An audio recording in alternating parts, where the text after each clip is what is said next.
देश जब स्वाधीनता किया, जब लिबरेशन वॉर हुआ, best wishes to the people of India.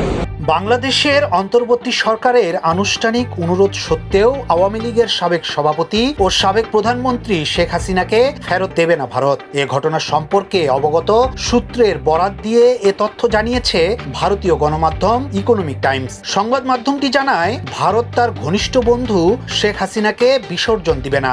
ভূ রাজনৈতিক কারণ বিবেচনায় তারা হাসিনাকে ফেরত দেবে না। ভারত মনে করে এই প্রত্যর্পণে প্রতিবেশী মিত্রদের কাছে ভুল বার্তা পৌঁছাবে।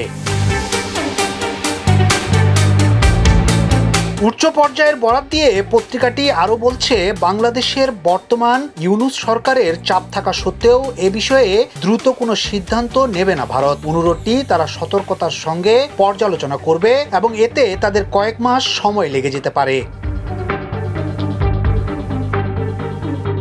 প্রতিবেদনে উল্লেখ করা হয়, শেখ হাসিনা ভারতের স্বার্থ রক্ষা করেছেন, উগ্রপন্থীদের বিষয়ে ব্যবস্থা নিয়েছেন এবং ভারতের সঙ্গে উপ-আঞ্চলিক সহযোগিতা বাড়িয়েছেন। এই বিবেচনা পর্যালোচনায় সবই নেবেন তারা। তাছাড়া ভারত বাংলাদেশ প্রত্যর্পণ চুক্তি অনুযায়ী রাজনৈতিক ধরনের অনুরোধগুলো কার্যকর করার সুযোগও নেই।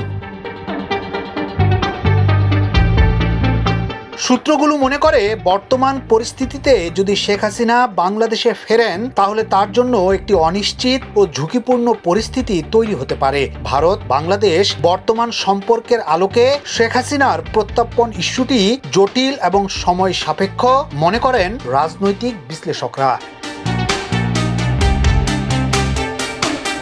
ইয়াসিন আলী, সোনালী নিউজ, ঢাকা।